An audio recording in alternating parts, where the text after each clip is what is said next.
Radio Rec, it's on air.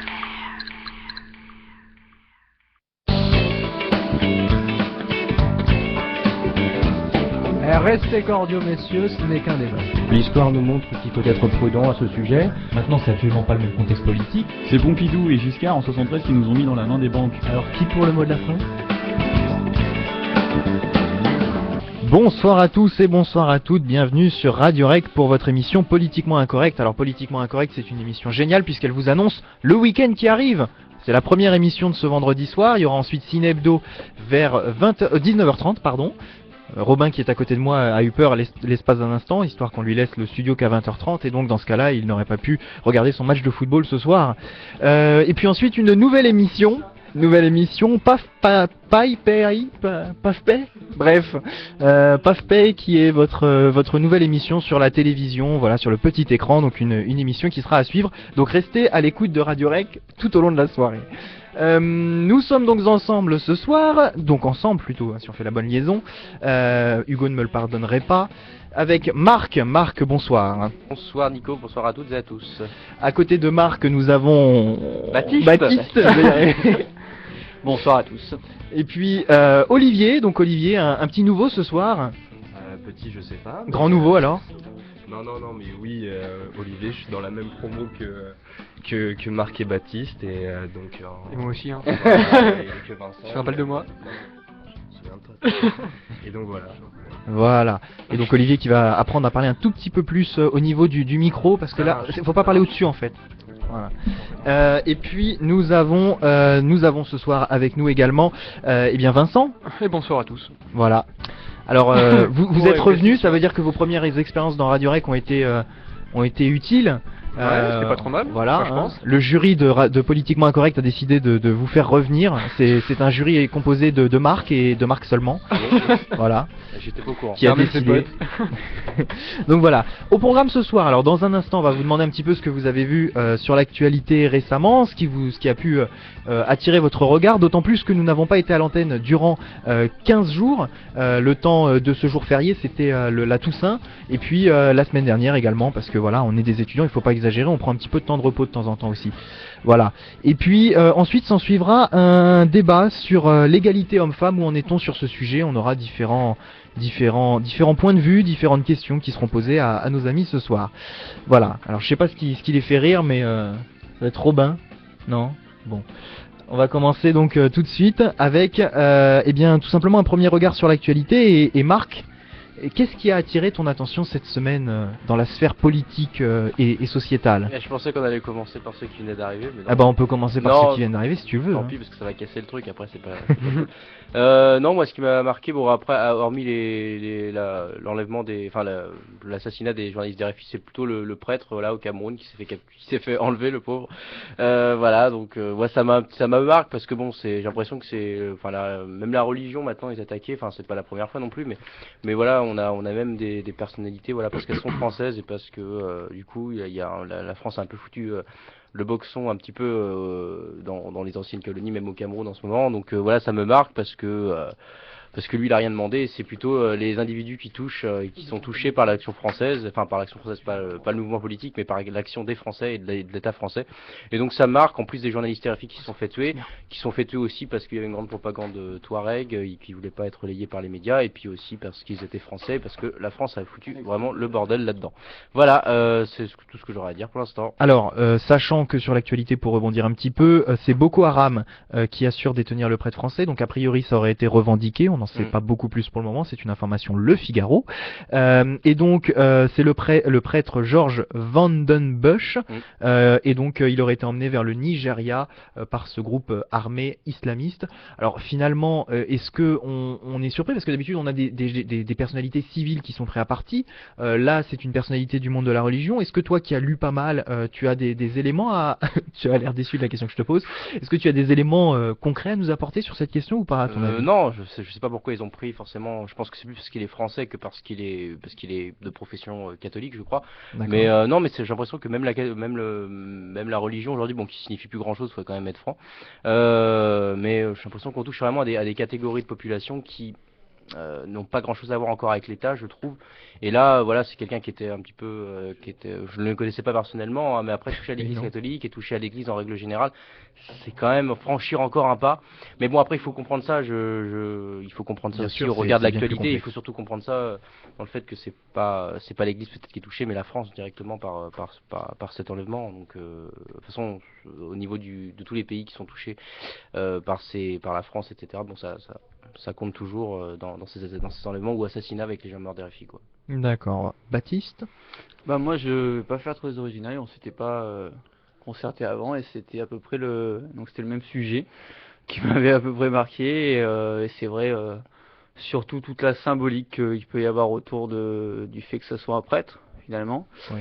Et puis aussi qu'il était très impliqué au-delà dans cette région et qu'il était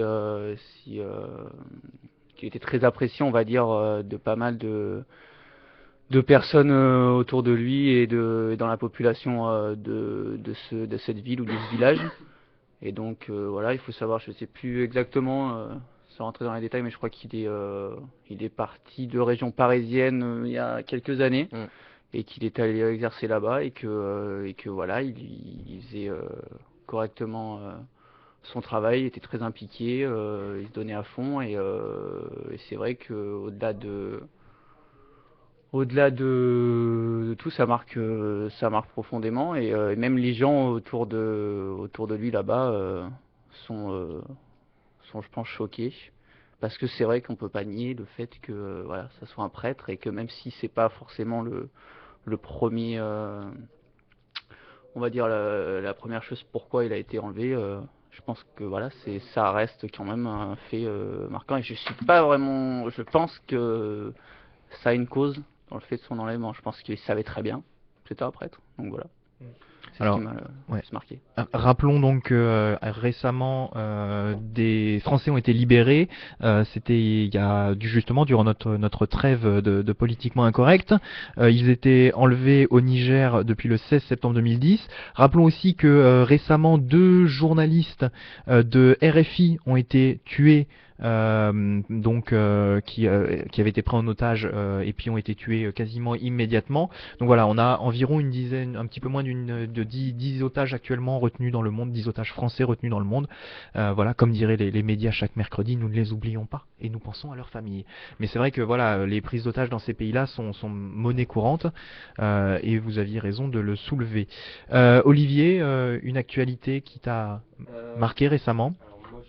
Dans le micro, si c'est possible. Oui, j'ai pensé surtout à ce qui s'était passé ce lundi 11 novembre au UE, dont a eu à faire face le président Hollande sur les Champs-Élysées. Et j'ai trouvé ça, bon, c'est mon point de vue, hein, il n'appartient qu'à moi, mais j'ai trouvé ça particulièrement abject, parce que c'est d'une certaine façon salir la mémoire de tous ces gens, de ces jeunes gens très souvent qui sont morts durant la Première Guerre et aussi durant la Seconde, parce que c'est le centenaire de la Première Guerre mondiale, mais aussi on commémore la Seconde d'une certaine façon également. Et je trouve que ça instaure un climat détestable, parce que je considère qu'on a le droit de manifester, on est dans un pays libre, on a le droit de parler, on a le droit de critiquer, on a le droit de faire beaucoup de choses. Mais dans un jour comme ça, eh ben on se tait, et je pense, pour redire les mêmes mots que quelqu'un qui s'est un peu indigné durant la manifestation, bah les mecs qui étaient là ce jour-là pour conspuer l'autorité présidentielle. Bah c'est les mêmes qui étaient là pour huer Mitterrand lors de la commémoration du Veldiv. Et donc moi c'est simplement quelque chose qui m'a beaucoup choqué, qui a aussi, je pense, choqué beaucoup de Français, et des Français qui tiennent malgré tout à un certain respect aussi pour ces gens morts, etc. Et bon, et aussi pour la fonction présidentielle, et voilà. Voilà. Voilà ce que j'ai pensé. Effectivement, un moment un peu déplacé, et on a même vu cette semaine, alors c'est dans le petit journal de Yann Barthès, il a montré que dans le journal de TF1, pour monter le reportage, les journalistes ont décalé le son, c'est-à-dire pour bien montrer que François Hollande avait été sifflé, pardon ? De 4 secondes. Oui, Ils ont voilà. décalé en avance, ouais. Il y a eu un décalage de 4 secondes du moment des sifflets qui a été mis, en fait, qui a été collé sur le moment où François Hollande sortait de sa voiture, tout simplement pour gagner du temps sur le reportage et pouvoir montrer qu'il était sifflé, alors que les sifflets avaient lieu quand la voiture est arrivée, avant qu'il sorte de sa voiture. Donc, voilà. Et oui, parce que ça a plus d'impact que de voir la personne, de voir l'autorité, la symbolique du président, enfin sa stature se faire huer, plutôt que sa voiture. Alors qu'en réalité, Et il a peut-être même pas entendu qu'il se faisait siffler, Mhm. puisqu'il était encore en voiture. Et C'est ça, possible. Voilà. C'est possible, mais ça, bon, c'est du travail Oui, oui. journalistique Il a un également peu été- douteux. Il a également été sifflé à Oyonnax, je crois, qu'il Oui, faisait voilà, dans c'est à ce l'après-midi. moment-là, oui. À peu près au moment, voilà. Enfin, oui, il y avait le matin sur les Champs-Élysées, Voilà. et l'après-midi où il faisait une deuxième commémoration, et c'est vrai que je te rejoins complètement, hein. C'est dommage qu'un jour de recueillement comme ça, où on devrait mettre les revendications politiques un peu de côté, quoi, je veux dire, ça n'a rien à faire là, quoi, et puis ça dégrade encore une fois l'image de la France. Et Ça, ouais.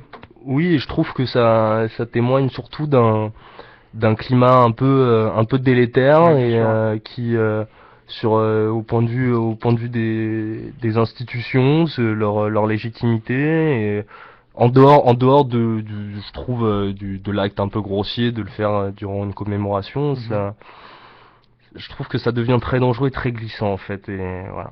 Après, faire attention, c'est quand même un certain nombre restreint de personnes qui l'ont fait aussi. Les voilà. médias ont grossi la chose, mais c'est vrai que je pense que si on faisait un référendum, un sondage pour savoir combien de personnes étaient contre ça, je pense que la grande majorité des personnes s'en tiraient vraiment.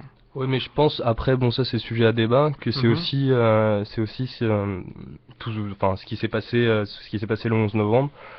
Et je pense que c'est des gens qui ont acquis un certain capital militant Ouais, bien durant sûr. la manif pour tous, et qui là le réutilisent dans une critique, d'une manifestation contre la légitimité de Hollande à continuer à gouverner la France.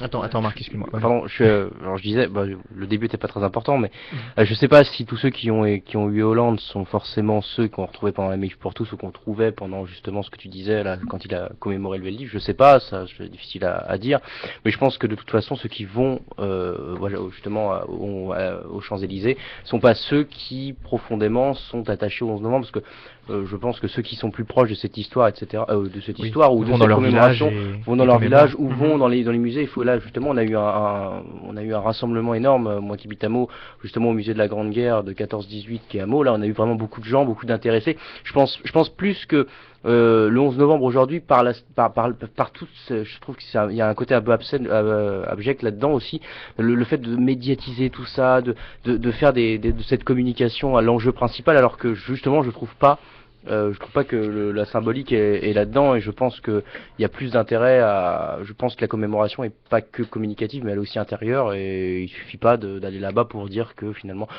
puis bon, le 11 novembre, on sait pas tout ce qui s'est passé non plus, enfin, on sait globalement ce qui s'est passé, mais je veux dire, c'est une histoire assez compliquée, mais c'est vrai que je suis d'accord pour dire que c'est dommage, enfin, l'unité nationale qu'on serait censé avoir le 11 novembre, on ne l'a plus, mais c'est peut-être parce qu'aussi l'histoire est lointaine, que d'autres sujets maintenant, ce que je regrette, sont passés avant d'autres, et puis voilà quoi. Alors, justement, tu parles du 11 novembre et de ses commémorations, et justement, tu as bien parlé de ça. On parle actuellement de commencer le centenaire du 11 novembre, donc sachant qu'on est bien sûr en 2013. Hein. On était le 11 novembre 2013, donc on est avant le début, il y a 100 ans, enfin il y a 100 ans, la guerre n'avait pas encore débuté. Il est surtout, le 11 novembre, c'est le 11 novembre 1918. C'est ça? Non mais je voudrais pas. Non, c'est ça. On commence un centenaire 5 ans avant la date. Mhm. Qu'est-ce que justement, quel sens ça peut avoir? Est-ce qu'on perturbe pas un peu les gens aussi là avec ça? C'est le début de la guerre. Après, c'est plutôt dans l'idée de se rappeler que à cette date plutôt, même si c'était pas le 11 novembre évidemment, mais en 14, voilà, les troupes se sont un petit peu rassemblées partout pour Début s'opposer août. à certains blocs, etc. Mais le but, c'est aussi de rappeler que je pense que là-dedans, c'est très historique. Je pense là-dedans, c'est beaucoup d'historiens disent que finalement commémorer le 11 novembre et justement ce centenaire, c'est dire au final que que le 11 novembre est justement en 18. En commémorant les 100 ans du début de la guerre, en fait, on commémore aussi la fin. Enfin, c'est tout un objet de dire que finalement, il y a 100 ans, on était dans cette situation-là, et qu'aujourd'hui, 100 ans après le début de cette guerre, on n'y est plus. Et bon, après, c'est sujet à débat, hein, ce que je dis, mais après, commémorer le centenaire, je serais curieux de voir quelle forme ça peut prendre. Et j'ai un peu peur justement de l'outil médiatique que ça peut représenter. Je trouve que la commémoration, c'est pas forcément en ayant des défilés, en ayant des trucs comme ça. Je pense qu'il y a autre chose derrière. Pour moi, pour moi, c'est autre chose plus intérieur, et je trouve ça dommage enfin bon, c'est comme le 14 juillet, on s'est sujet aussi à débat, mais je trouve qu'il y a quand même quelque chose de plus, c'est dommage de l'utiliser comme ça, ou peut-être pas l'utiliser, mais d'en faire ce que ça fait. Puis en plus, surtout que maintenant, les gens qui y vont sont pas forcément ceux qui soutiennent, ou qui sont là pour ça. Alors, je trouve ça un peu dommage et bizarre, quoi. D'accord. Olivier, tu avais une remarque. Moi, je suis pas forcément d'accord avec ce que tu dis en fait, parce que je pense que le 14 juillet, le 11 novembre, le 8 mai, tout ça, etc. Je pense que ça a encore du sens parce que ça fait partie d'une culture civique qui est pas, on n'est pas dans un régime autoritaire et que chacun peut partager ou ne pas avoir envie de le faire, il n'y a pas de souci. Mais je pense que c'est important que ça existe et ça rappelle aussi quand même, ça rappelle une identité qui est censée être partagée et qui est censée, hein, parce que bon voilà, encore une fois, chacun est libre. Les identités nationales, enfin il n'y a jamais une identité nationale, mais je pense qu'il y a un socle par-delà les siècles. Enfin c'est pas forcément bien dit qui façonne aussi quand même ce qu'on est, qui nous rappelle. Enfin, moi je trouve qu'il y a un parallèle saisissant quand même entre cette période, et c'est pour ça que je trouve que le centenaire il a du sens entre cette période actuelle qu'on vit en 2013 et les années qui ont pu précéder la première grande guerre et la seconde parce que c'est encore une fois c'est un climat délétère où il y a des j'aime pas forcément ce mot qu'a donné Manuel Valls, mais où il y a un peu des factieux, quoi. Il y a un peu des factieux qui tentent de profiter de certaines douleurs sociales et pour contester la légitimité d'un régime qui pour moi m'apparaît légitime. Ouais. Mais je pense pas, et après je vais arrêter de parler, mais je pense pas qu'aujourd'hui, en fait, la commémoration, je suis d'accord, pour qu'il y ait des fêtes comme ça, je suis d'accord avec toi, je trouve ça totalement légitime, et justement, je trouve que ça participe de l'idée de la France et de la culture un petit peu française, l'idée, même si on a on a le droit d'avoir évidemment deux appartenances culturelles, c'est pas la question, mais je trouve qu'aujourd'hui, je trouve ça vraiment un petit peu dégueulasse de faire ça, parce que je trouve pas qu'à notre époque, ou dans le stade auquel on est, on se retrouve forcément dans le combat d'hier, quoi. C'est-à-dire qu'aujourd'hui on a des problèmes totalement différents, on est dans un autre monde, on a un petit peu bafoué tout, je pense. Après c'est peut-être réactionnaire ce que je vais dire, mais je trouve qu'on n'a pas continué un petit peu, on a perdu un certain sens de valeur, un certain nombre de trucs. Je dis pas que c'était mieux avant parce que je vois que Robin me fait la grosse tête. Je dis pas ça, mais je dis qu'on n'est pas forcément le même monde d'avant, et je trouve que le commémorer c'est bien, mais s'imprégner un petit peu de ce qui était de quelquefois voilà, important à l'époque a plus de sens que de le commémorer. Après c'est mon avis, après libre. Là-dessus je te rejoins pas, parce que je pense que tu parles des valeurs morales qu'on a perdues. Je pense que les valeurs morales elles évoluent tout le temps. Tu reprends des gens de 1914, tu leur demandes leurs valeurs morales, je pense qu'ils pensaient déjà qu'il y avait une certaine décadence par rapport à ce qu'on pouvait avoir 30 ou 40 ans auparavant. Donc là, je suis pas tout à fait d'accord avec toi, mais moi, je pense que justement, s'il faut commémorer, parce que si la société qu'on a aujourd'hui actuellement, malgré ses problèmes ou quoi, elle est aussi due au sacrifice de ces personnes-là. Donc, faut surtout pas l'oublier. Peut-être que ça fait un peu larme à l'œil ce que je raconte, mais il faut vraiment que ça reste présent, parce que justement, si on oublie petit à petit tout ce qui s'est passé dans le passé, et surtout les grands moments ou les grandes périodes comme ça. Là, je pense que la société peut glisser vers quelque chose d'extrêmement mauvais, alors qu'il faut garder un socle de valeurs comme celle-là pour justement se retrouver. Et bon, c'est dommage que ça ait été gâché par ces personnes-là, mais à la base, c'est quand même fait pour se rappeler qu'on a un pays avec certaines valeurs et que c'est des choses importantes. Oui, un dernier mot alors. Et oui, non mais ça m'intéresse beaucoup. Hein, non mais par exemple, je rejoins complètement Vincent sur ce qu'il vient de dire, c'est que par exemple au sortir de la guerre en 45, c'est le programme alors je sais pas, je vais peut-être dire une bêtise, mais du Conseil national de la résistance qui a quand même largement façonné l'esprit de la société française pendant beaucoup de décennies, et c'est cet héritage-là qu'aujourd'hui on tente de remettre en question. Et je pense que cet héritage, mais après c'est une question de point de vue, cet héritage il me paraît universel, et c'est pas parce que forcément, certes le monde change, il faut s'y adapter, mais il y a un arrière-fond qui me paraît pas si mal, et qui je pense que voilà, c'est donc Vincent, en actualité cette semaine. Outre ce qui s'est passé, que mes camarades ont déjà expliqué, je pense que le typhon Haiyan qui est passé au-dessus des Philippines aussi, c'est assez marquant. Parce que certes, c'est une région géographique et quand même qui connaît beaucoup d'aléas climatiques comme celui-là, mais c'est vrai que je pense qu'on est tous peu choqués quand on voit les images.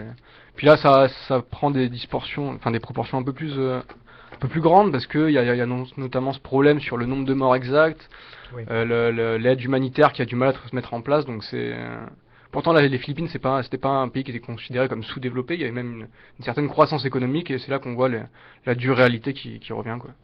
Oui, c'est la situation géographique du pays à la fois, et puis évidemment l'organisation avec cette catastrophe énorme qui fait qu'il y a du mal à faire venir toute l'aide sur place. Ouais. Alors effectivement, Les États-Unis sont déjà là. voilà, les États-Unis sont présents, ils sont intervenus. Un porte-avions américain qui est arrivé aux Philippines hier. Ouais. Et puis voilà, donc effectivement une aide qui s'organise, mais évidemment dans la difficulté étant donné l'ampleur des dégâts. Il y a plein d'avions d'ailleurs qui sont mi-avions, mi-hélicoptères. Bien sûr, un truc un peu oui. bizarre. Voilà, non Ouais, mais ouais. C'est aussi l'occasion pour les États-Unis à chaque fois de montrer un petit peu leur Bien sûr, puissance. et de reprendre un peu la main dans des régions qui sont un peu c'est pas le mot ne me revient pas. qui ne sont pas forcément direct, enfin Pas qui sont- forcément très stables, où il y a beaucoup de courants qui s'entremêlent et Ouais. donc tu penses que les États-Unis ont un intérêt stratégique à venir aider les clairement. Philippines? Tu penses pas que c'est désintéressé? Et Quelque part, si, mais il y a forcément, quand tu regardes à Haïti, quand ils avaient débarqué, par exemple, devant l'hôtel, devant le palais présidentiel en hélicoptère et tout, c'était resté une image assez forte. Et dans un monde dans lequel on vit comme ça, je suis sûr, c'est mon avis après, hein, mais c'est pas, il y a toujours un intérêt derrière. Certes, il y a le côté humanitaire, on va aider des gens, mais ça va toujours rapporter quelque chose derrière. Sinon, moi je crois surtout par rapport à Haïti, je crois surtout que les Américains ils ont le sens de la mise en scène théâtrale. oui, bien sûr. Mais justement, c'est un but quand même géopolitique derrière. Hein. Ouais. C'est quand même une région où justement qui n'est pas du tout stable, où il y a d'importants. La majorité du commerce mondial passe par là. On sait qu'ils ont pas mal de bases américaines un peu dispersées dans la région, donc il y a forcément une question politique derrière, peut-être moins économique, mais c'est sûr qu'au niveau géopolitique, ça reste les États-Unis au niveau. Ouais. Voilà, et donc en termes de bilan de ce typhon, selon le Parisien, il y a environ, donc évidemment le bilan officiel provisoire fait état de plus de 2000 morts, mais là effectivement il y a de grosses questions entre le bilan de l'État et ce que recense l'ONU, voilà. Et Ça puis dépend des régions aussi. Hein. ça dépend, voilà. Là, pour l'instant, ils comptabiliseraient une seule région, je crois, parce qu'ils n'ont pas une région centrale, alors que. Bien sûr. Alors, 11,3 millions de personnes touchées, donc on imagine que ça représente quand même 1/6 de la population française en termes de comparaison, 670 000 sans-abri et plus de 250 000 maisons endommagées. Donc voilà, un bilan évidemment très catastrophique. Merci pour cette petite revue de l'actualité de cette semaine. On va passer maintenant à notre débat qui va nous occuper durant environ 1 heure ce soir, un petit peu moins. On laissera la place ensuite à Robin, on l'a bien compris, pour Cinebdo, voilà, qui me fait des signes de mort, je ne sais pas ce que ça veut dire, j'en aurai le fin mot plus tard. Tu viens de faire des signes de mort et tu te demandes, je sais pas ce que ça veut dire, ça veut quand même... Non, la raison, autant pour moi. Et donc cette première chose, alors effectivement... On le disait, les femmes, le droit des femmes, l'égalité homme-femme, où est-ce qu'on en est? Alors, en septembre, le aux alentours de la mi-septembre, le projet de loi a été adopté. Donc c'était l'égalité entre les femmes et les hommes. Donc le Sénat a adopté à une large majorité, nous dit l'article du ministère du droit des femmes. Donc la ministre du droit des femmes, rappelons-le, c'est Najat Vallaud-Belkacem. On en avait parlé dans cette émission. C'était à cette occasion qu'on avait d'ailleurs parlé effectivement de la place des femmes. Je vous invite évidemment à retrouver cette émission sur le site de Radio Rec qui a été refait pendant les vacances. Voilà une petite communication pour ce site dans son ensemble et vous pourrez ainsi y consulter la page de Cinebdo voilà que Robin met à jour régulièrement. C'est bon, je me suis rattrapé? Non, toujours pas. Et donc, effectivement, un renforcement de l'égalité homme-femme, c'était un petit peu l'un des piliers du gouvernement de la présidence de François Hollande. Il en avait fait un élément fort de sa campagne et donc de ce gouvernement en créant un poste de ministère de l'égalité des droits entre les femmes et les hommes. Une petite remarque, enfin une petite réaction peut-être. Marc, toi qui as suggéré ce thème ce soir. Et oui, c'est toi qui commence. Non, mais oui, j'ai suggéré ce thème, mais au début, il était censé y avoir des filles déjà, parce que c'est difficile de parler de débat entre hommes et femmes s'il n'y a pas de femmes qui parlent, donc bon. Après donc nous avoir descendu un petit peu, on va continuer. Là, tu nous dis donc que tu as échoué dans ta mission de recruter des femmes ce soir. Oui, enfin en plus ça t'aurait peut-être intéressé. Je rigole. Non, ce que je voulais dire, je rigole, c'est mauvais. Non, moi ce qui me dérange, c'est pas me déranger, mais je trouve qu'aujourd'hui, ce qui me dérange, c'est le lobbying féministe qui est actif et qui, je pense, ne représente pas en réalité toutes les femmes, comme tous les lobbies, je pense, en règle générale. C'est peut-être pas. Je trouve que il y a beaucoup plus de facilité à engendrer l'égalité homme-femme que en restant un petit peu dans une forme de respect mutuel entre les deux, même si évidemment. Mais est-ce que c'est pas ce qui permet finalement de réussir à obtenir plus d'égalité? Non, moi je pense justement que le combat des féministes accentue plus la haine, malheureusement. C'est que mon avis.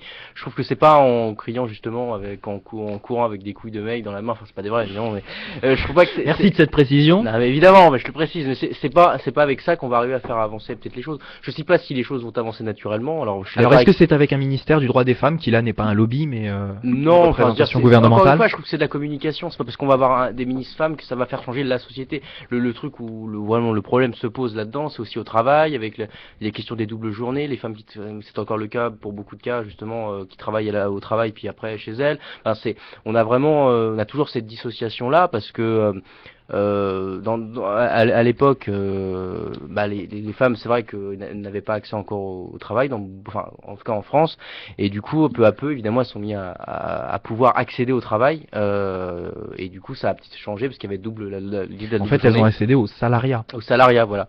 Et du coup, ça bouleverse un petit peu tout parce que c'est en quelques années, il va comment? Ah non, je t'en prie.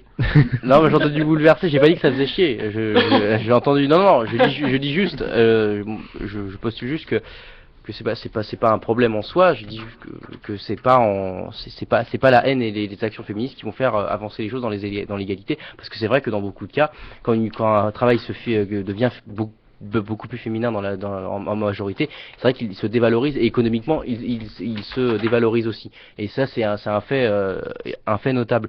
Après je trouve que c'est pas en attisant les haines et en faisant justement ce lobbying féministe dirigé par Caroline Forest qui va faire avancer les choses du tout. Voilà. Après, on a bien compris que tu ne portais pas Caroline Forest non, dans parce ton que cœur. je pense mais c'est ce que je pense. Après évidemment qu'il faut de l'égalité, évidemment, mais c'est pas parce qu'on va mettre des postes avec des femmes qui ça va faire changer les choses. Là encore, c'est de la communication et ça cache quelque chose qui est vraiment dans la société, que ça n'avance pas. Enfin, c'est l'arbre qui cache la forêt, quoi. Une réaction? Ouais, juste un mot, d'accord Vincent. avec toi. C'est vrai que c'est un peu dommage d'avoir ces pourcentages de femmes à tel ou tel poste. C'est vrai que ça gâche ce qu'il faut quand même, quand on recrute quelqu'un, c'est quand même sur ses capacités, je pense, et pas seulement sur son sexe. Mais après, le fait d'avoir le lobbyisme a toujours existé. Mais pour faire bouger les choses qui sont quand même assez, qui ne bougent pas trop, justement, je pense qu'il faut quand même mettre un bon coup dans la fourmilière pour que ça réagisse. Je pense que si on attendait que ça se fasse naturellement, ça se ferait pas. Donc certes, les méthodes sont pas forcément les bonnes, mais il faut quand même y aller, faire bouger et rentrer dans les mœurs justement pour que ça évolue, parce que sinon on attend et ça passera pas grand chose, quoi. Alors, en fait, moi, je suis un peu d'accord avec ce que dit Vincent et tout, mais En fait, moi, ce qui me gêne beaucoup dans le débat sur le féminisme aujourd'hui, c'est par exemple, enfin, je sais pas, quand je discute généralement avec des amis, des copines, etc. Et c'est que elles me disent à chaque fois, non mais moi je suis pas féministe. Et parce que finalement, le féminisme aujourd'hui, ça a mauvaise presse. Parce que c'est occupé, il y a une sorte un peu de monopole de la parole sur ce sujet par des groupes que je trouve un peu stéréotypés qui ont un discours un peu culpabilisateur envers les hommes, et je trouve que c'est vraiment pas du tout la bonne façon de procéder pour arriver à un débat serein et une évolution dans le bon sens sur l'égalité homme-femme. Et enfin bon voilà, les chaînes de garde, les Femen, etc. C'est très bien, c'est happening, mais à la fin, bon, je trouve que ça donne une image un peu ridicule et stéréotypée, et qui finalement dessert un peu les femmes et le débat en règle générale. Donc après voilà, bon, là où je suis vraiment d'accord, c'est sur pendant un entretien je sais pas, pour les questions de la parité homme-femme en politique, dans les partis, pour les élus. Je suis d'accord avec toi que il faut un peu être à la base recruté sur ses qualités, sur tout ça, mais bon, il faut comme tu l'as si justement bien dit, il faut mettre un peu parfois un coup de pied dans la fourmilière, quoi. Voilà. Donc ça, c'était un peu ma vision. Eh bien, merci Olivier. Alors effectivement, parmi les grands axes de ce projet de loi, on retrouve par exemple, on a donné au CSA la mission d'assurer le respect des droits des femmes dans les médias, par exemple. Voilà.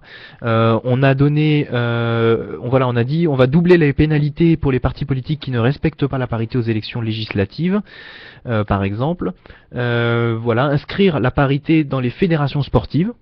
Voilà, donc je pense que bientôt on aura une équipe de France de football constituée de moitié d'hommes et moitié de femmes. Voilà, c'était une blague, il fallait rigoler. L'équipe de France de foot féminine n'est pas mauvaise. Hein. Non, au contraire. Non, mais c'est sûr qu'elle arrive à parfois en passant. Non, elle est mauvaise. Bon, tu peux venir le dire si tu veux. Il y a la caméra. Alors vas-y. Robin. Ouais, je plaisante. Bon. Bonsoir à toutes, bonsoir à tous.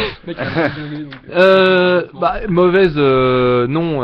Après, l'état du football féminin est tel que il n'y a pas encore de niveau réel, qui puisse attirer les médias à grande échelle, parce que pour attirer les médias, il n'y a pas que de l'a priori, il y a aussi du niveau, et donc le niveau, malheureusement, il n'y est pas encore. Après, ça, c'est la faute au centre de formation, etc. C'est la faute à un certain esprit sportif qu'il y a, notamment au niveau du football, qui manque encore en équipe de France. Après, moi, j'aimerais, si je peux, revenir un petit peu sur tout ce que vous avez dit. Alors, pour le coup, je vais pas te dire, ah ouais, je suis un peu d'accord. Moi, je prends un petit peu le cas contraire. Si, certes, on arrive à une certaine vision stéréotypée des Femen, des chaînes de garde, etc., est-ce que le but n'est pas là? Le but n'est pas forcément de prendre au premier degré leur considération, le but est de se faire entendre. Je suis pas sûr forcément que ces stéréotypes amènent forcément une réaction négative par rapport au sujet. Ça a juste le mérite d'en faire parler. La preuve, je pense que véritablement le coup de pied dans la fourmilière, c'est bien gentil de le dire là tous ensemble, voilà, on est bien, c'est sympa, mais il a été fait, certes. Alors, est-ce que les méthodes sont bonnes ou pas? Je suis pas sûr que ça soit vraiment le débat. Le débat, enfin pour moi, ce qui est important, c'est que il y en ait un, parce qu'il y a une méthode. Et ce que je trouve limite, justement, c'est d'en arriver à là pour que le débat s'inscrive dans tous les cercles de débat. Voilà. En ce qui concerne les 50%, c'est vrai que c'est pas très malin. Effectivement, la qualification plutôt que toute sorte de discrimination, qu'elle soit positive ou négative, on est d'accord. Est-ce que aussi c'est pas là, faut pas le prendre au premier degré. Moi, je suppose que toutes ces lobbies, etc. Et on parle pas que de Chantal. Ça, c'est une vanne. Ouais, Chantal Lobby, meuf des nuls. On a fait le rapprochement. Bon, en tout cas, qu'est-ce que je disais? Oui, c'est que c'est pas tous ces lobbies et toutes ces prises de position sont pas bêtes au point de dire on va mettre 50% partout et voilà. Je pense que ça soulève un autre problème qui est celui de la formation, celui d'une société qui est un petit peu dirigiste dans sa manière d'indexer les hommes ou les femmes dans certaines positions de la société. Et ça se passe dès le niveau éducation, peut-être même jusqu'au lycée. Voilà. Ça se voit par rapport à une certaine. Alors, il y a des réactions dans les cercles familiaux et ça, malheureusement, c'est pas l'objet du débat et c'est une autre question à mon sens. Mais par contre, il y a des vraies questions au niveau de l'orientation des jeunes. Est-ce qu'il faudrait pas promouvoir plutôt que à l'arrivée, qui n'aurait un effet nul, je pense qu'on est tous d'accord, promouvoir cette égalité plus au cœur de là où s'inscrivent les valeurs de société, à savoir l'école. Ça, c'est ma question.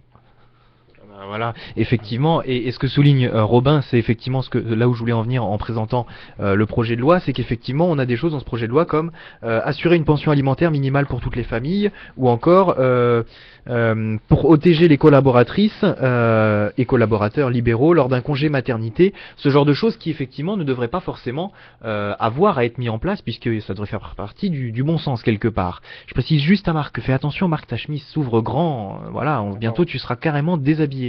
Voilà. Pour ceux qui avaient la vidéo, c'est très intéressant, mais voilà. Faut faire attention, Marc. Ouais, je m'excuse, j'ai pas fait gaffe. Est-ce que quelqu'un a une réaction à ce que Robin nous a dit à l'instant et effectivement sur ce fameux débat? Les garçons à droite, Olivier. Non, mais après que l'école soit un lieu de solution et également, dans le cas contraire, quoi, soit un lieu où on crée aussi des problèmes sur le débat de l'inégalité entre les filles et les garçons. C'est évident. Moi, ce que je trouverais intéressant, c'est d'interroger aussi sur l'origine aussi un peu de cette inégalité homme-femme et comment elle s'est traduite. Et plutôt que après mais après ça c'est un peu un autre débat, c'est de l'anthropo, il y a plein de l'ethnographie, enfin il y a plein de matières qui essaient de donner des réponses là-dessus. Mais après, pour revenir sur l'école, je pense qu'il y a beaucoup à faire, il y a beaucoup de choses qu'on pourrait améliorer, parce que bon, on constate dans les statistiques, dans les écoles d'ingé, il y a que des hommes, dans les métiers du care, enfin les écoles d'infirmières, enfin voilà, on parle même des écoles d'infirmières, donc c'est tout dire déjà si moi-même j'ai intégré le stéréotype dans mon esprit. Et il y a que des femmes, et donc il y a plein de choses où on peut évoluer sur l'orientation, sur tout ça, mais je pense quand même que l'école doit être un lieu de solution, mais il y a autre chose, c'est quand même, c'est dans le cercle familial, c'est la société en elle-même, ce qu'elle renvoie comme image aux femmes, c'est tout le débat sur la mode, c'est tout le débat sur la presse féminine, ça touche à énormément de sujets, et je pense que le réduire juste à une dimension à chaque fois, c'est peut-être un peu limité selon moi. Et pour revenir sur le truc, pourquoi je disais que je trouvais ça un peu pénible, ces mouvements féministes qui faisaient culpabiliser les hommes, etc., et qui, par des happenings, des petits événements pour attirer l'attention des médias, bah je trouve que ça abîme complètement l'image du féminisme, une image qui avait ses lettres de noblesse dans les années 70, dans les années 80. Et bon, excusez-moi, mais bon, les fémènes aujourd'hui, elles ont pas la même dimension intellectuelle, morale et que les féministes de ces générations-là. Voilà. Bon, ça me semble juste. Je pensais à intervenir, mais non. Au final, tu t'es bien rattrapé. Voilà. Alors effectivement, une loi donc qui au mois de septembre visait à protéger les femmes, et notamment à mettre en place des stages de responsabilisation des auteurs de violences pour prévenir la récidive, par exemple. Donc tout un arsenal juridique qui a été mené par Najat Vallaud-Belkacem et ses équipes bien sûr durant ces derniers mois pour ce projet de loi. Alors fallait-il créer un ministère du droit des femmes et derrière ça, est-ce que là on ne promeut pas finalement ces fameux lobbies dont tu nous parlais, Marc? Donc c'est à moi que la question se Tu peux pose. nous faire une réponse très courte, hein. Tu as le Très droit. court. Non, mais faire un ministère des droits des femmes, d'accord, faites ce que vous voulez, c'est pas la question, mais je me demande à quoi il sert vraiment. Ouais. J'ai l'impression que c'est un petit peu, genre, un peu, voilà, ce liard qui court sur les verres façades et qui a un cache-misère, quoi. J'ai l'impression que ça ne sert pas réellement à grand chose et j'ai l'impression qu'il n'y a pas vraiment d'action gouvernementale pour faire avancer réellement les choses. Ah, est-ce que ça peut peut-être être, on sait pas encore, hein, on en est qu'à Oui, 2 oui. ans de mandat actuellement de François Hollande, 1 an et demi, un an et demi de Ouais, mandat. ouais. Peut-être que c'est un ministère qui est voué à disparaître. Peut-être. C'est-à-dire que peut-être qu'il avait une mission. Là, actuellement, il y a un projet. Alors, effectivement, on fait un projet de loi. Peut-être que derrière, il faut vérifier que ce projet de loi qui rentre en action va fonctionner. C'est-à-dire qu'on va réussir à avoir des améliorations, plus d'égalité. Est-ce que derrière ça, il y a pas finalement du bon sens? Et peut-être que d'ici 6 mois, 1 an, ce ministère disparaîtra parce qu'il aura réussi sa mission, profit d'un autre ministère qui aura une autre mission. Notamment, d'ailleurs, Romain le disait, hein, dans l'école, par exemple, il y a toutes ces missions qui ont déjà commencé dans l'école, je peux vous le dire, en éducation civique, de la primaire au lycée. Ces notions sont mises en place, notamment dans des actions parfois autour du social, de mettre en place, effectivement, il y a des interventions de personnalités extérieures sur ce débat du droit, de l'égalité garçon-fille, homme-femme. Baptiste, tu souhaitais réagir? Oui, bah disons ce qui me dérange un petit peu avec la mise en place de ce ministère, c'est que c'est surtout par rapport même à la période où c'est mis en place, avec tout ce que économiquement et socialement et on est en train de subir. Alors ça fait un petit peu cliché aussi, mais c'est la vérité. Je suis pas sûr que la mise en place d'un ministère des femmes maintenant, surtout en France. Alors je dis pas que c'est tout rose chez nous, hein, mais je dis pas qu'il faut prendre exemple justement sur les autres, mais voir un ministère des femmes en France avec ce qui se passe en Europe maintenant. Voilà, et surtout au niveau ministériel en fait, c'est-à-dire que ok, on pourrait parler des femmes et de leurs droits et de leur situation, mais en faire un ministère et tout ce que cela implique non, je vois pas vraiment l'utilité où ça mène. Mais alors, oui, d'accord. Si je vois où ça mène, mais de là à faire à y mettre un ministère, non.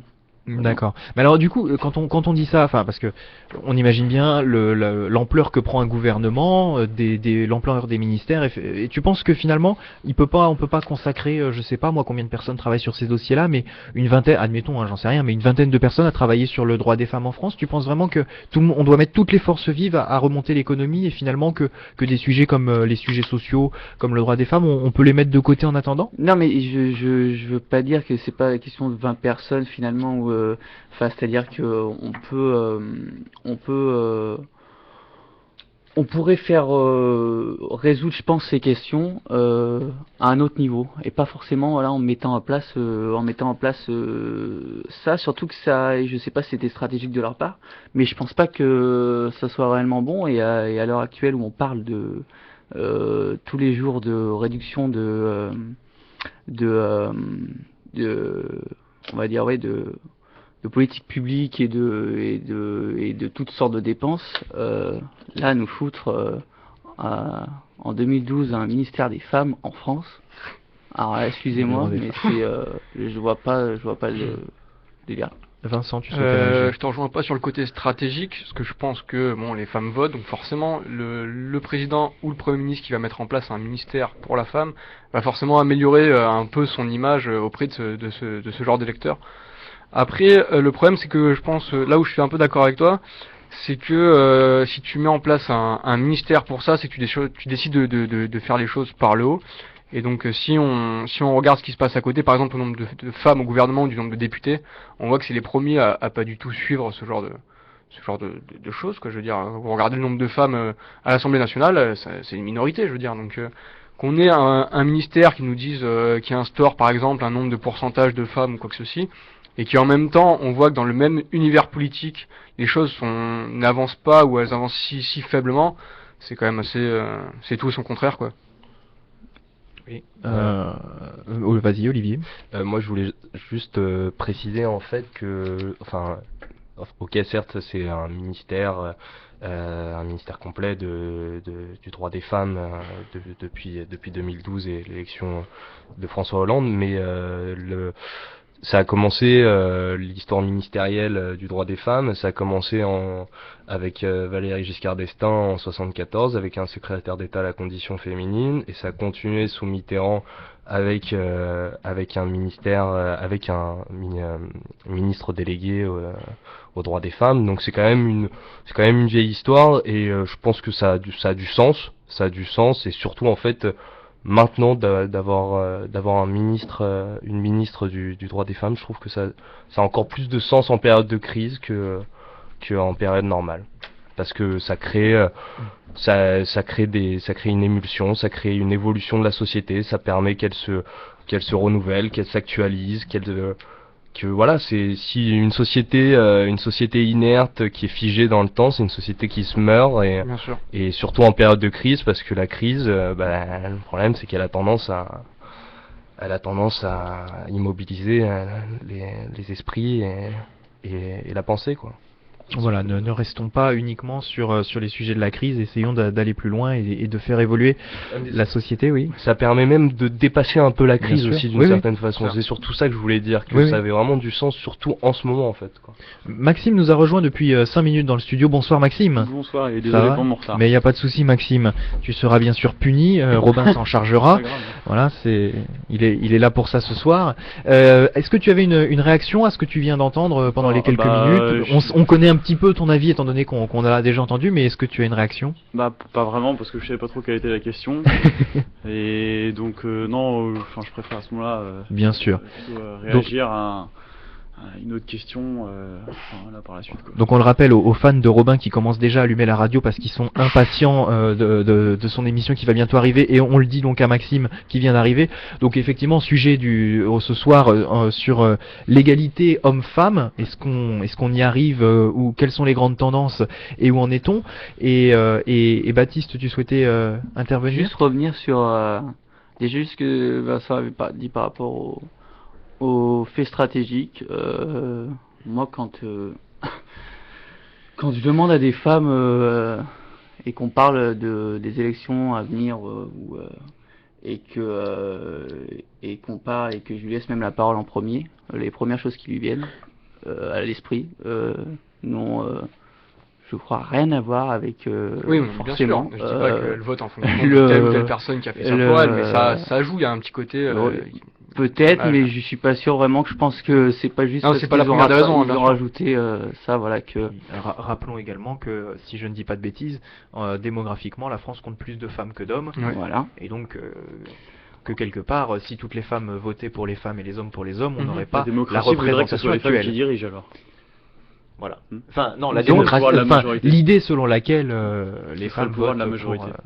Voilà, déjà. Et non, et puis en plus, ce qui prouve donc au-delà, c'est que en plus, avec tous ces mouvements, je suis pas sûr, et ça après, je suis pas du tout sûr que, et j'en sais rien, que ces mouvements-là représentent aussi tout ce que veulent les femmes. Elles sont médiatiquement portées au haut, et on les voit de partout, mais je suis vraiment pas sûr qu'elles portent la voix de toutes les femmes, et je pense qu'il y a énormément de femmes qui sont pas du tout surtout je parle de la France même, dans cette dynamique là. Après, juste pour revenir sur ce que disait Olivier, je suis d'accord sur le fait de mettre en place et de garder des choses qui sont pérennes dans le temps et qui dépassent les crises et toutes ces choses. Mais après, même là, ils ont dépassé. C'est-à-dire que là, ils ont mis en place un ministère, alors qu'avant même, si c'était, je suis pas vraiment calé, mais un secrétaire d'État ou un secrétariat d'État ou même un ministre délégué. Bien sûr. Là, ils ont même augmenté le rythme. Ils ont mis un ministère et voilà. Je veux bien qu'on dépasse la crise, mais si le fond de la crise se trouve dans des mesures économiques, la mise en place d'un ministère et de dépenses très lourdes pour ce genre de choses, je vois pas là où elle dépasse la crise, je vois plutôt qu'elle l'enfonce. Voilà, c'est juste mon opinion. Alors, en me souvenant de l'émission que nous avions fait à l'époque avec Maxime, Hugo, Marc et peut-être d'autres personnes, Toi, sans doute. Hein Toi, sans doute. Oui, et moi. Oui, non, parce que j'allais reprendre quelque chose que j'avais dit. Donc, effectivement, j'étais là, a priori. Effectivement, à l'époque, on avait dit que on devrait quand même être capable de trouver en France, alors à l'époque je crois qu'il y avait environ 15 ministres hommes et 15 ministres femmes, hein, on parlait de l'égalité gouvernementale, en disant qu'effectivement en France on devait quand même être capable de trouver 15 meilleures femmes de France et les 15 meilleurs hommes de France pour composer un gouvernement paritaire et que finalement ça posait pas trop de problèmes. Et donc à l'initiative de François Hollande et dans l'ensemble de de comment ça avance sur le sujet, la classe politique essaye de ramener un petit peu d'égalité. Et donc, on en a aussi déjà parlé. L'égalité qui est en train de se mettre en place, elle se situe principalement non pas aux élections des députés, mais surtout aux élections municipales, départementales désormais et régionales, où effectivement, dans les textes de loi dorénavant, les partis sont incités, voire même obligés, de présenter autant d'hommes que de femmes. Et c'est notamment le cas sur les élections municipales qui auront lieu en mars 2014, où effectivement les conseils municipaux devront être composés de façon les listes des conseils municipaux devront être composées de manière paritaire, autant d'hommes que de femmes, et bien sûr les femmes devront avoir une importance relative dans les listes, c'est-à-dire qu'effectivement il ne faudra pas qu'elles soient les 15 dernières sur la liste. Et du coup les équipes municipales ont du mal, les partis politiques et ceux qui sont en train de constituer les équipes municipales futures ont du mal, puisque on imagine bien qu'un conseil municipal d'une vingtaine de personnes qui était composé de 5 femmes, actuellement peine à trouver 5 autres femmes pour en arriver à l'égalité. Est-ce que vous avez une réaction sur cette chose-là? Justement, on parlait dans notre émission qui avait eu lieu de l'égalité au niveau le plus fort et où finalement c'est possible. Au niveau municipal, est-ce que ça va être possible, est-ce que ça va être tenable de trouver des femmes? Alors, Marc en a suggéré 2 mots tout à l'heure. On a quand même aujourd'hui des femmes qui ont parfois 2 journées en une. Certains hommes aussi bien sûr, mais la journée de travail plus la journée à s'occuper dans beaucoup de foyers, de la cuisine, des enfants, etc. En tout cas c'est ce que Marc nous disait tout à l'heure, plus une vie politique à côté de conseillère municipale par exemple, ça fait, est-ce que c'est tenable? Est-ce qu'on va pas un peu trop loin en voulant une égalité stricte de représentation, même au sein des conseils municipaux par exemple? Maxime, est-ce que tu as un point de vue? Ils pourront pas faire ça, mais ça c'est comme les hommes. Il y a déjà ce problème-là avec les hommes. On voit qu'il y a des maires, je pense à Copé par exemple, maire de Meaux, puis qui en même temps a 15 000 autres casquettes. Et bon, bah après pour lui comme pour tout le monde, une journée ça fait 24 heures et je sais pas comment il fait pour assurer toutes ses fonctions. Par contre, il doit recevoir à chaque salaire de chaque fonction, ça à mon avis ça doit le faire.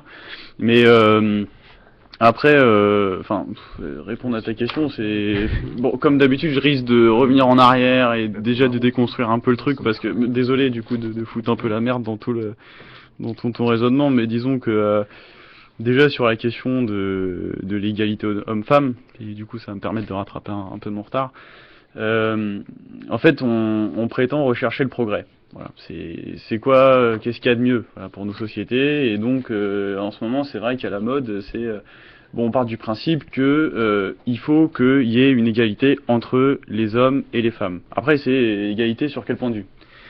Parce qu'il y a quand même un truc qui est certain, même si aujourd'hui, j'ai l'impression qu'on a tendance un peu à être dans le déni, à nier la réalité, mais c'est que hommes et femmes, déjà, c'est différent, sur plein de points. Et donc, est-ce que deux individus qui sont différents peuvent arriver au même... peut être égaux sur tous les autres plans, sachant qu'il y a déjà une différence à la base? Ça me paraît compliqué, et donc c'est... surtout ce qui touche à la politique, savoir si, pour moi c'est une supercherie quoi. On vit une époque quand même très troublée où on parle de crise en tout genre, et puis on pense que ça va arranger les choses que de dire qu'il y aura autant de ministres hommes que femmes. Alors effectivement ça c'est un objectif qui est facile à atteindre. Beaucoup plus facile que de faire reprendre l'activité économique par exemple. Mais ça pourra, tu vois, le gouvernement pourra dire on a réussi un truc, tu vois. Donc c'est sûr, à ce moment-là, ils peuvent tous dire demain on s'habille en bleu et puis ils arriveront certainement à le faire quoi. Et donc ils pourront dire qu'ils ont tenu un engagement. Enfin bon, je pousse le truc un peu à l'extrême, mais c'est, pour moi on est habitué, ne t'en excuse pas. Pareil eux-mêmes quoi. Bon déjà, est-ce que les hommes et les femmes sont destinés à faire les mêmes choses dans notre société? Moi, c'est une question que je me pose sincèrement, honnêtement. Il n'est pas question de dire que l'homme est supérieur à la femme ou la femme est supérieure à l'homme dans l'absolu. Maintenant, on sait que sur certains points particuliers, l'homme va être plus apte et la femme va être plus apte dans d'autres domaines. Alors bon, je sais qu'aujourd'hui c'est cliché de rappeler ça, mais c'est dommage de dire que c'est cliché. En fait, il y a des clichés qui se vérifient, puis c'est des évidences aussi. Moi, par exemple, cette année, j'ai arrêté la fac pour faire de la charpente. Bon, dans nos classes, on a une fille. Mais elle galère, parce que musculairement, elle a plus de mal que les autres. Et elle le reconnaît elle-même. Et elle dit, oui, je sais que je pars avec handicap, mais je vais y arriver quand même. Et d'ailleurs, elle est tout à fait acceptée dans cette classe-là, mais elle sait qu'elle part avec ça. Que dans d'autres domaines, l'homme sera beaucoup moins apte. Ça, il me semble que c'est des choses... ou alors, à ce moment-là, on pourrait très bien dire qu'au JO, on va faire concourir la boxe homme, femme, et puis on les mélange, et puis enfin... Je sais pas, il y a des choses comme ça, on sait que morphologiquement, l'homme et la femme déjà sont différents. Bon, ça c'est une évidence. Après, on peut poser la question, est-ce que sur le plan de la psychologie, est-ce qu'il y a une psychologie masculine, est-ce qu'il y a une psychologie féminine? Bon, là, après, on va dire qu'on est dans l'opinion. Moi, j'ai tendance à penser que oui. C'est-à-dire que, parce qu'on a une morphologie qui est différente, on n'a pas le même rapport au monde. Pour pousser le truc un peu plus loin, c'est-à-dire déjà, même entre deux hommes ou deux femmes, déjà, le fait qu'ils aient pas forcément le même gabarit ou la même morphologie, ils auront un rapport différent au monde. C'est-à-dire que notre physique, déjà, nous conditionne et on n'apprend pas les choses de la même manière. Peut-être qu'un costaud aura aura peut-être plus d'assurance qu'un gringalet, quoi, par exemple. Et donc, homme-femme, ça va être aussi différent. On n'a pas la même morphologie, on n'a pas les mêmes organes génitaux, on n'a pas les mêmes hormones, donc tout ça concourt à nous mener à des destinations différentes. Moi, je suis peut-être un peu de la vieille école, mais c'est aussi parce que j'aime la tradition, parce que c'est la tradition qui persiste à travers le temps, et j'ai tendance à penser que ce qui reste à l'épreuve du temps, c'est ce qui est bon. C'est que je sais plus du coup où je voulais en venir avec cette idée-là. Mais bon, bref, en tout cas, à mon avis, on a des psychologies qui sont différentes parce qu'on n'a pas les mêmes morphologies. Et donc, chercher l'égalité, moi par exemple, on voit qu'il y a des domaines dans lesquels les hommes vont plus aller, on voit qu'il y a des domaines dans lesquels les femmes vont plus aller, et nous aujourd'hui, on a cette lecture-là, on se dit, c'est pas bien. Mais moi, je me dis plutôt, mais au contraire, ça se trouve, c'est normal, et essayons de comprendre pourquoi, en fait. Pourquoi les hommes vont plus aller vers la discipline scientifique, pourquoi est-ce que les femmes vont plus aller dans l'enseignement, par exemple. Est-ce que c'est l'inégalité ou est-ce que c'est la psychologie masculine et féminine qui s'exprime? Et moi j'ai l'impression qu'aujourd'hui on cherche à nier cette psychologie-là en voulant dire finalement vous êtes des êtres indifférenciés. Bon, et puis ça d'ailleurs sur le côté être indifférencié on pourrait creuser longtemps, sur le mondialisme aussi, où on cherche aussi à indifférencier les individus mais sur le plan des nations, sur le plan des régions du monde justement pour en faire un individu lambda, et là on cherche aussi à créer cette division entre hommes et femmes, cette homogénéité. Donc voilà, un peu donc je sais plus du coup la question de base c'était sur est-ce que les femmes peuvent faire ça en politique. Bon, pour moi c'est déjà un sous problème. D'accord. Et c'est déjà tout ça qu'il faudrait en rappelant qu'effectivement la sociologie nous indique que ce n'est pas forcément psychologique mais surtout que c'est la condition de l'ensemble c'est la société qui finalement en arrive à là. Olivier, tu souhaitais réagir? Alors c'est une autre vision. Olivier, je te présente Maxime, je te présente Olivier qui est là ce soir, voilà. Alors moi j'ai écouté ce que tu as dit et alors j'avais juste des petites des réactions et pour dire aussi que j'étais pas franchement d'accord, et c'est que alors juste une chose, je pense pas que ça a été toujours si évident d'instaurer la parité au gouvernement, parce que quand il y a eu le gouvernement Juppé, c'était la première vraie tentative d'avoir pas une parité, mais d'avoir un nombre assez conséquent de femmes au gouvernement. On en avait 8, 15 mois plus tard, elles ont toutes été évincées. Parce qu'on les trouvait pas assez compétentes, on les trouvait nulles, etc. Donc la parité, c'est pas quelque chose qui se décrète, c'est quelque chose sur le long terme, parce qu'il faut que les femmes, pour devenir ministres, il faut certaines compétences, il faut une expérience, il faut passer voilà, donc c'est pas forcément si évident que ça. Et ça n'a rien de sexiste que de dire ça, c'est juste la réalité des choses. Et moi, j'avais l'impression, ce que tu étais en train de dire, c'est que t'en revenais un peu à naturaliser les différences, entre hommes et femmes, ouais, c'est ça. Et à dire en gros, c'est immémoriel, c'est dans la nature, à poser les choses comme étant une évidence. Alors que moi je pense, mais après bon c'est vraiment mon opinion, elle vaut ce qu'elle vaut, mais je pense Comme qu'elle la est mienne. rejointe aussi quand même par beaucoup d'auteurs, par beaucoup d'ethnologues, La mienne aussi. d'anthropologues et par voilà non mais je pense elle est quand même assez validée en fait et que c'est quand même très culturel ces différences là et que également même ces différences que tu t'appelles sur la morphologie, etc., elles sont aussi façonnées par la culture, et donc ça c'est sur du très très très long terme, et que on se rend compte à l'étude de l'histoire des cultures, des civilisations, il y a pas un modèle unique, il y a pas un modèle unique, l'homme viril qui part chasser le cerf pendant que la nana attend pour faire le frishti quoi. Et donc il y a une multiplicité de modèles, de choses qui nous permettent pas d'affirmer de façon péremptoire qu'il y a un seul modèle et que c'est comme ça, que c'est biologique et alors que moi pendant très longtemps même j'ai cru que le cerveau de la femme et le cerveau de l'homme c'était deux choses différentes parce qu'il y avait des différences, il y avait des petites différences sur certaines choses et tout. Et ben les travaux récents des travaux scientifiques, mais après bon il y a beaucoup d'études scientifiques qui disent des conneries aussi, donc voilà, mais disent que c'est finalement une idée fausse, et que qu'il y a beaucoup de finalement il y a beaucoup plus de similarités que ce qu'on pourrait croire quoi. Voilà, et que tout ça, et que même sur le fonctionnement du cerveau, c'est même quelque chose qui se reproduit à travers les âges, et qu'on en arrive à des choses qu'on pense naturelles, on naturalise quelque chose qui devrait pas l'être. Et dernière chose, et après je te laisse la parole, sûr. excusez-moi. Pas de souci. La tradition qui reste dans le temps et qui finalement te paraît Un repère. Comment? Un repère. Un repère. Ouais, bah moi je pense que bon la ségrégation aux États-Unis, c'était pour beaucoup au sud des États-Unis, dans certains États, c'était une tradition, et pour autant c'était la pire des traditions au monde. C'est donc je pense qu'il faut rester très méfiant envers la tradition en fait. C'est juste ce que je voulais dire. On va juste passer la parole à Robin et ensuite Maxime tu répondras. Pour répondre simplement, pour reprendre, tu parlais justement de cette critique de la tradition.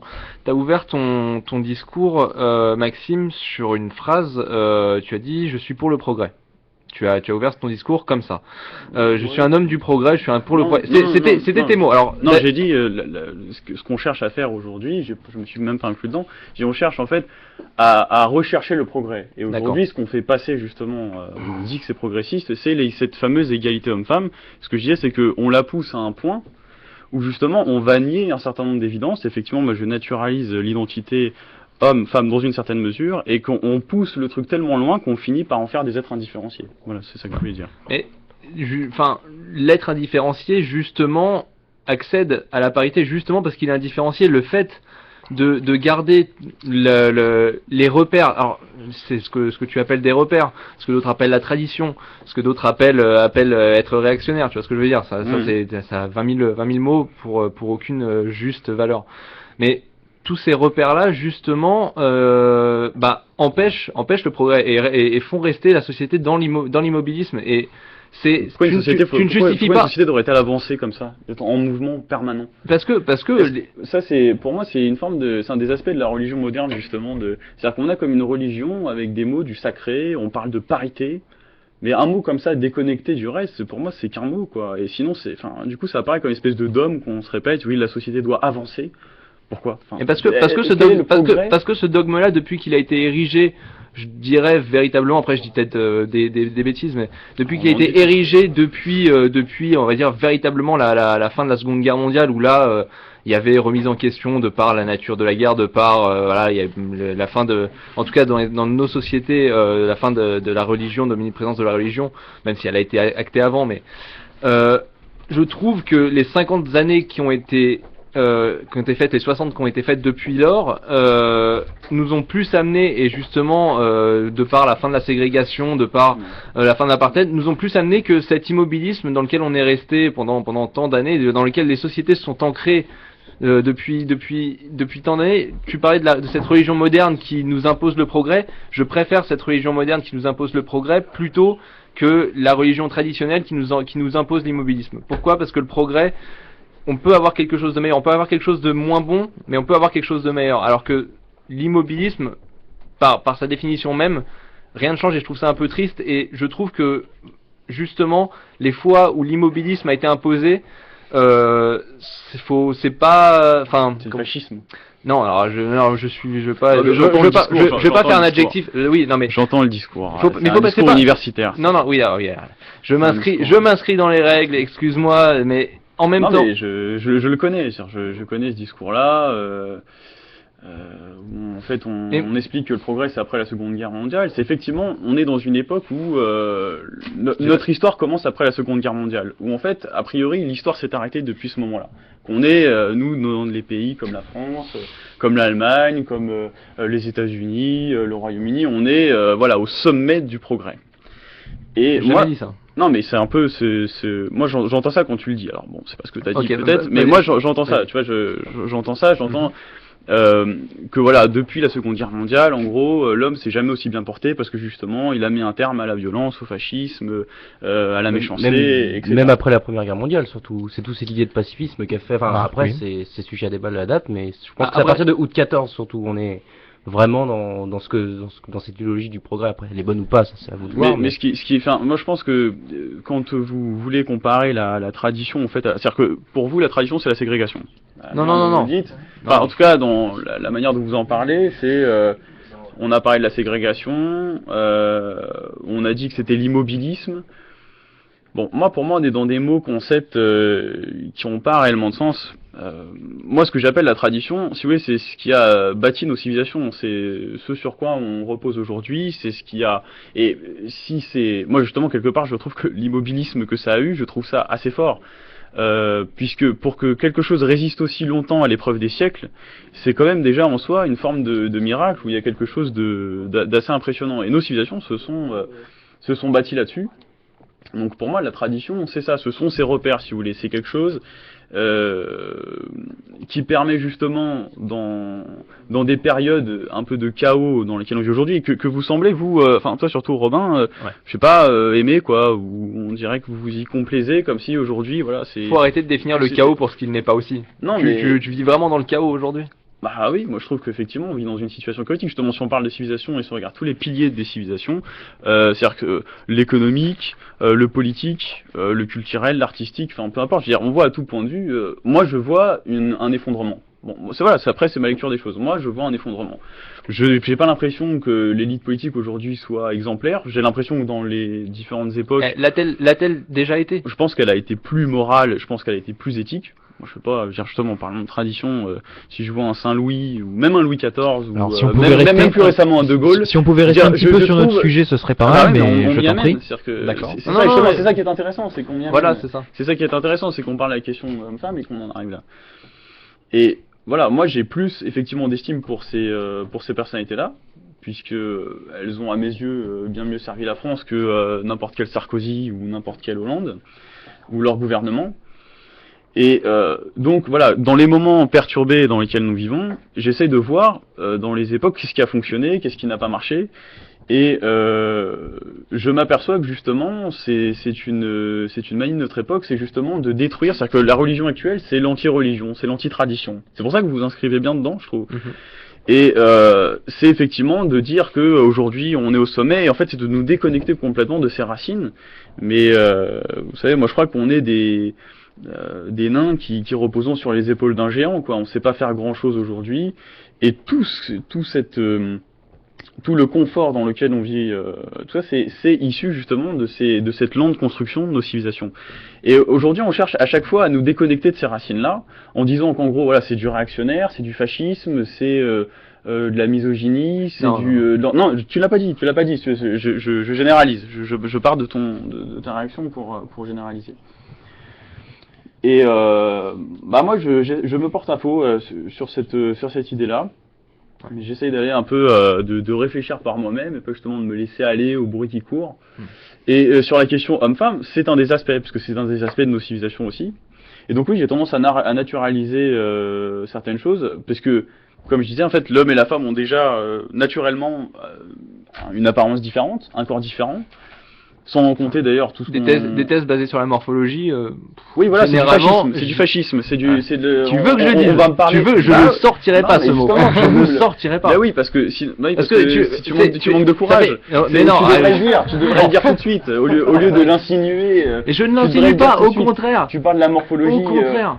Tu veux parler. Vous de l'homme aimez fort. l'espèce de contre-courant dans lequel tu t'inscris n'attendait qu'une chose, c'est d'être qualifié de fasciste. Je ne sais pas pourquoi. Alors qu'est-ce que tu voulais dire par les thèses qui basaient sur la morphologie? À quoi tu faisais allusion? Bah, à quoi tu sais très bien ce que ouais, je l'ai dit à ta place. C'est quand même triste. Non mais c'est quand même triste que ça soit celle-là ou d'autres. C'est quand même triste de passer de ces théories-là morphologistes, etc. qui ont été, je veux dire, prouvées, enfin pas prouvées, mais pas forcément scientifiquement, mais même dans le sens commun. On peut pas parler d'égalité à partir du moment où tu poses une thèse. Tu sais, je prétends pas que les Ariens sont la race des seigneurs. Hein. Il a pas parlé de ça. Je vois pas pourquoi. Je n'ai pas parlé de ça. Je te dis juste que je trouve ça terrible. Voilà, tu ne peux pas lancer un débat sur l'égalité, une fin sur l'égalité en commençant en disant. Mais je suis pas égalitariste, moi. Et voilà, mais c'est ça. Et c'est là où je me pose la question, est-ce que l'égalité homme-femme, c'est un progrès? C'est ça que je me pose comme question. C'est pourquoi est-ce qu'on cherche à chaque fois, mais quand je dis égalité, Maxime, c'est vraiment Maxime, le signe mathématique, c'est égal. Au-delà de l'égalité homme-femme comme je sais pas moi, comme spiritisme ou enfin comme volonté absolue. Est-ce que ce n'est pas un moindre mal qu'aujourd'hui on essaye pour les femmes qui demandent une égalité, et il y a des chiffres dont on nous rabâche les oreilles dans l'actualité, enfin dans les informations à la télévision, sur l'égalité homme-femme aujourd'hui, l'inégalité homme-femme aujourd'hui, c'est des inégalités de revenus pour un même travail, par exemple. On va prendre un peu de concret. Ouais. Bon, est-ce que c'est mauvais de vouloir remettre de l'égalité là-dedans? Enfin, pas est-ce que c'est mauvais, mais est-ce que ce n'est pas un but à suivre, tout travail simplement? égal, salaire égal. Oui, voilà. Donc, quand on légifère et quand un gouvernement prend en charge cette chose-là, c'est quelque chose qui te paraît tout à fait. Enfin, tu ne remets pas en cause cela. À travail égal, salaire égal, ça me paraît être juste. Quand on est dans du concret, c'est-à-dire que si tu veux, c'est un petit peu le but. Enfin, c'est un petit peu ce qu'on demande. Je pense que après, personne ne veut qu'il n'y ait que des femmes bûcherons et des hommes bûcherons. Enfin, je veux dire que tout le monde se ressemble et c'est pas le but recherché quand on parle d'égalité. C'est ça que. Je pense pas qu'il accède là-dessus. Moi, je pense que ça, c'est acquis pour Maxime, y a pas de souci. Non mais c'est vrai. Nous validerons ton diplôme. Non mais je veux dire, à travail égal, à salaire égal, enfin, faudrait quand même choper quelqu'un de sacrément mauvaise foi pour y aller contre. Mais il y a des gens de mauvaise foi, vu qu'il y a des salaires inégaux. Ce que Maxime, en tout cas, ce que j'ai compris de ce que Maxime avance, c'est que de toute manière. Que ça soit, voilà, tu as parlé de la morphologie, donc je garde ça, mais il y a tout un tas d'autres arguments, de notions que tu as avancées, psychologie, etc. De toute manière, les hommes et les femmes ne sont pas destinés à faire les mêmes travaux. Je pense voilà, ça. Ouais. Voilà. Et donc, à ce moment-là, je veux pas interdire. Je veux pas interdire. Hein. Je veux pas interdire. Mais ils ne sont pas forcément destinés. Une femme qui veut être charpentière. Bien sûr. Il y a pas. Enfin, je vais pas m'y opposer, quoi. Non. Je dis juste pourquoi est-ce qu'on cherche à vouloir ancrer dans le cerveau des enfants, parce que c'est ça qu'on est en train de faire avec les Belkacem, Taubira et compagnie. On est en train d'apprendre aux petites filles que c'est grave de jouer à la poupée, ou aux petits garçons de jouer à la. Enfin, je m'en fous. Je veux dire, un petit garçon, moi quand j'étais petit, je coiffais des poupées. On s'en fout. Mais bon, je jouais à la voiture aussi. Je jouais à tout. Non mais on s'en fout. On s'en fout. Mais pourquoi est-ce qu'on cherche à façonner les esprits pour nous expliquer que ça c'est mal? Parce que c'est ce type de raisonnement précis qui a fait que on a dit, mais de toute façon, c'est naturel que vous ne puissiez pas faire les mêmes choses, donc c'est normal que vous ne soyez que infirmière et que enseignante, parce que c'est ça la vraie question. Et c'est ça l'implicite. Pourquoi tu es infirmière et que enseignante? Enfin, je veux dire, c'est ça l'implicite que je condamne, c'est que tu le dis sans le dire. Tu dis, oui, mais elles elles sont pas faites pour faire les mêmes choses que les hommes ne sont pas faites pour faire les mêmes choses que les femmes. Et l'implicite derrière, c'est qu'il y a une certaine hiérarchisation. C'est que Non, c'est une division horizontale. Il y a pas de pyramide où il y a l'homme au sommet et les femmes à la base. Parce que c'est juste qu'il y a une complémentarité homme-femme et que du coup, on va dire que moi la comparaison que je prends souvent, c'est plutôt le feu et l'eau, quoi. C'est-à-dire qu'on a, ou je sais pas, le plus, le moins, ou peu importe. C'est juste, c'est une division horizontale. Il y a rien de vertical. Il y a pas les hommes au sommet, les femmes à la base, ou l'inverse. C'est marrant. T'as dit les hommes, tu en as parlé comme ministre et les femmes, tu en as parlé comme infirmière enseignante. Il y a une certaine j'ai pas dit ministre. J'ai pas dit ça, mais bon, même c'est pas. Moi, je veux dire, aujourd'hui, je trouve que c'est plus honorable d'être infirmière que d'être ministre. Par exemple, mais c'est ma lecture des choses. Oui, moi, je trouve que pour être ministre, il y a une différence de cercle social.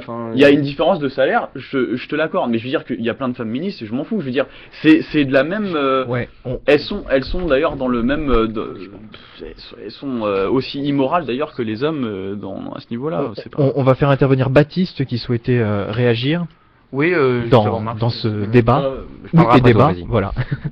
Non, juste pour finir, juste pour rebondir sur le petit débat qu'il y a eu entre Maxime et Robin. Moi, je suis plutôt, s'il y a un bon rapport, je serais plutôt d'avis de Maxime. C'est vrai que j'ai l'impression un petit peu que, disons que c'est toujours très complexe, donc difficile à prononcer, mais difficile de ne pas être taxé directement de choses auxquelles on ne pense pas du tout. Je te traiterai pas de fasciste. Non, mais tu devrais parce que au moins tu aurais la force de tes convictions. Non. Non, je parlais pas de ça. Je parlais pas de ça. C'est une boutade. C'est une boutade. Réaction justement. C'est une boutade. C'est des choses qui alimentent la chose, mais c'est une boutade. Non, mais je comprends bien. Mais c'est vrai qu'au nom, à un moment donné, j'ai l'impression, il y a le micro qui tombe. J'ai l'impression un petit peu à un moment donné que au nom il y a un certain temps, au nom de certains grands mots, et notamment je pense au nihilisme et ces choses-là, que il y a eu cet effet un petit peu de c'est vrai qu'il y a eu tout un courant, on va dire peut-être un courant anti-traditionnaliste et refoulement de certaines choses, uniquement dans le but finalement de refouler et sans véritablement comprendre le sens et savoir si finalement les revendications que ces gens faisaient, et notamment justement sur le débat homme-femme, sur une inégalité, et c'est là où j'étais d'accord notamment avec Maxime, et quand il a répondu aux faits hiérarchiques, où je vois pas justement de rapport hiérarchique, mais plutôt justement un rapport horizontal, complètement horizontal. Et j'ai du mal à après je me base pas justement sur des choses scientifiques, mais beaucoup plus, on va dire, peut-être non positives, complètement émotionnelles, et des choses du sens. Et j'ai du mal à voir dans la vie de tous les jours et dans ma vie des choses que je vois beaucoup de différences, et je vois des différences qui sont belles d'ailleurs, et je vois des choses qui me semblent, et je fais sans faire on va dire de généralité. C'est sûr qu'il y a des exceptions, mais on va dire quand même que si on pourrait reprendre, ce sera peut-être un petit peu maladroit, mais j'ai l'impression quand même que, je dis pas que ça va être caricaturiste, mais on pourrait faire quand même si on, il y a un idéal type peut-être. Si c'est pour reprendre le concept de Weber un petit peu, on peut faire quand même des différences entre un homme et une femme, et j'ai l'impression même que les femmes elles-mêmes sont pas fières, mais sont parfois, chacun revendique des choses qu'ils peuvent faire et dans lesquelles ils sont plus aptes à les faire, et je pense que c'est là la beauté. J'ai du mal à voir une égalité parfaite entre une nature qui n'est pas la même, et entre un organe sexuel qui est différent de l'autre. Juste dans ça, j'ai du mal à voir une égalité parfaite. Pour moi, elle me paraît impossible, juste par le fait naturel même, et qui est à la base de l'humanité. Voilà. Ce qui me semble. On attend un retour de moi, ou faut... Comme tu veux, c'est ton émission qui est après, donc tu fais ce que tu veux, Robin. Simplement, je te répondrai à ça que si cette égalité était parfaitement horizontale ces différences-là n'auraient pas eu tant de répercussions à travers les siècles, même si ça s'arrange, sur les différences hommes-femmes. Voilà. Si cette égalité morphologique n'avait aucun impact, enfin, ce que vous présentez comme une différence morphologique n'avait aucun impact, la société serait horizontale et on n'aurait pas ce débat ce soir. Voilà. Tu fais quoi alors? On fait quoi pour aller à l'encontre de cette inégalité morphologique? Et précisément l'inverse de ce que tu proposes, à savoir, moi je suis pour un martèlement à l'école qui soit de manière... La propagande. Oui, de la propagande. Oui. Bon, la propagande. Au moins tu le. Voilà. Alors du coup, de quel côté le fascisme alors? Tu vois? C'est ça après qu'il faut voir parce le que fascisme pour moi, faut arrêter de le placer comme une idéologie à tout bout de champ. Ça reste un système. Tu fais de la propagande. C'est quoi? C'est l'endoctrinement. C'est un système politique au départ qui est bien plus complet que juste une affaire de. Quelque part, regarde, tu veux créer l'homme nouveau, l'homme de demain. L'homme indifférencié, pas d'homme, pas de femme, parce que quelque part c'était de la faiblesse et c'était l'ancien temps, et tu veux créer, révolutionner le monde, et il faut que dès le plus jeune âge, les enfants soient martelés par ça. Ouais. Moi je trouve que ça c'est de la jeunesse hitlérienne. Voilà. Je suis pour la dictature de la tolérance et de ce genre de... Non mais après il y a tout un tas de messages qui passent par l'école et qui sont martelés dès la maternelle et qui ne sont pas, enfin il y en a tout un tas. Donc voilà, pour autant n'allons pas sur des terrains éloignés. Merci beaucoup. Rappelons effectivement qu'une personnalité politique justement, femme engagée, Christiane Taubira, j'ai un doute, a été prise à partie. Donc on n'est pas trop sur le sujet des femmes, bien qu'on l'ait quand même traité de guenon, ce qui n'est pas terrible, mais bon c'est vrai que c'était plus du racisme a priori, donc voilà, c'était dans l'actualité, on n'aura pas eu le temps d'en parler ce soir, peut-être à un autre moment en reparlerons-nous. Merci beaucoup d'avoir été avec nous ce soir sur ce débat, merci à tous nos invités qui étaient nombreux, nous avions Olivier, nous avions Vincent, nous avions Baptiste, Marc bien sûr fidèle au poste, que je remercie d'avoir préparé un peu cette émission à mes côtés, merci Marc, Robin qui arrive dans quelques minutes on se retrouve pour Cinebdo dans 8 minutes maintenant, un petit peu plus, on se dit une dizaine de minutes pour Cinebdo, une heure de cinéma, 2 places pour le cinéma, le bijou à gagner comme chaque semaine. Alors au programme ce soir, nous en discutions avant l'émission, je n'ai pas remercié Maxime également, merci Maxime même si tu es arrivé un peu plus tard et un autre Maxime va te succéder dans quelques minutes aux côtés de Robin. Deux autres. Voilà, deux autres Maxime. Bah, ce sera que des Maximes alors ce soir. Donc un débat autour de quel destin pour Fassbender. Pour Michael Fassbender, voilà, tout simplement. Acteur de Cartel. Voilà, coup de projo sur Triangle parce qu'il faut se méfier des scénarios bateaux, tu nous as marqué sur la petite pub. Ouais. Et puis retour sur les films du box-office, donc il y aura Quai d'Orsay, Inside Lewin Davis et Attila Marcel voilà. Et bien d'autres bien évidemment. Et les sorties de la semaine qui arrivent ou qui... Cartel et Évasion qui sont sortis ce mercredi, et de la question de la semaine évidemment qui vous fera gagner 2 places pour le cinéma Le Bijou comme je l'ai déjà dit. Voilà, donc du coup plein de bonnes choses et puis ensuite l'émission sur le PAF et PAF Paille, voilà, j'ai eu du mal en début d'émission à le dire.